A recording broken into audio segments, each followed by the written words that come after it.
मोडमा ल्याएको छ जहाँ एउटै निर्णयले रामको परिवार, कोमला र मुनाको सम्बन्ध सबैलाई प्रभावित बनाएको छ। एपिसोडको सुरुवातमै रामले घर बेच्नुको वास्तविक कारण खुल्छ। धेरैलाई लागेको थियो रामले कमलाको लागि मात्र घर बेचेर परिवारको बास उठाए, तर वास्तविकता अझ भावुक छ। कमलाको उपचारसँगै राम र कमलाको बच्चा सुरक्षित रूपमा यो संसारमा ल्याउन आवश्यक उपचारका लागि करिब 50 लाख रुपैयाँ चाहिएको हुन्छ। त्यसैले रामसँग घर बेच्नु बाहेक अर्को विकल्प हुँदैन। राम आफै भन्छन् त्यो घर उनको लागि घर मात्र थिएन, कमलाको सपना थियो। तर कमलाको खुसी र आफ्नो बच्चाका लागि उनले मुटुमाथि ढुङ्गा राखेर त्यही सपना बेचिदिन्छन्। तर परिवारले रामको वास्तविक बाध्यता बुझ्दैन। बुवादेखि दाइसम्म सबैले रामलाई परिवारको बारेमा नसोचेको, कमलाका लागि सबैलाई त्यागेको आरोप लगाउँछन्। गाउँमा समेत रामले घर बेचेर कमलालाई लिएर आएको भन्दै कुरा काटिन्छ। तर राम भने कमलामाथि कसैले औँला उठाएको सहन तयार हुँदैनन्।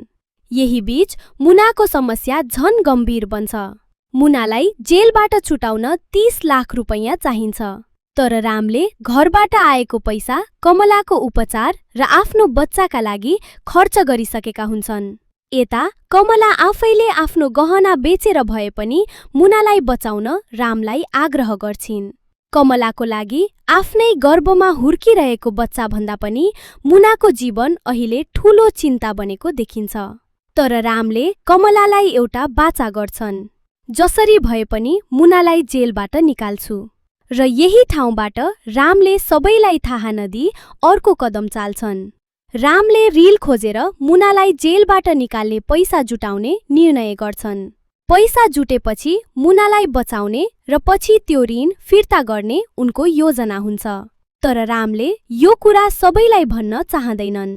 विशेष गरी मुनालाई आफूले पैसा जुटाएर बचाएको कुरा थाहा नहोस् भन्ने चाहन्छन्। अर्कोतर्फ मुनालाई भने रामले आफूलाई वास्ता नगरेको भ्रम परिसकेको हुन्छ। मुनालाई उनको फुपूले पनि आफ्नै कुरा मान्न लगाउँदै आफूले भने जसरी चल्यो भने जेलबाट निकालिदिने आश्वासन दिइरहेकी हुन्छन्। त्यसैले मुनाको मनमा रामप्रति झन ठूलो गलत बुझाइ पैदा हुन्छ।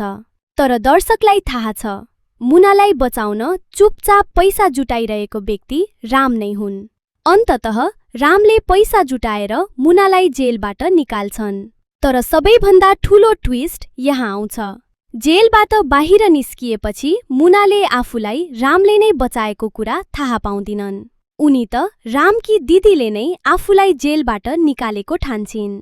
त्यसैले जेलबाट निस्किने बित्तिकै उनी रामकी दिदीलाई अङ्गालो हाल्छिन्। एकातर्फ रामले मुनाका लागि आफ्नो तर्फबाट सबै कुरा गरिसकेका हुन्छन्। तर अर्कोतर्फ मुनाको मनमा भने रामले आफूलाई त्यागेको गलत धारणा अझै बाँकी हुन्छ।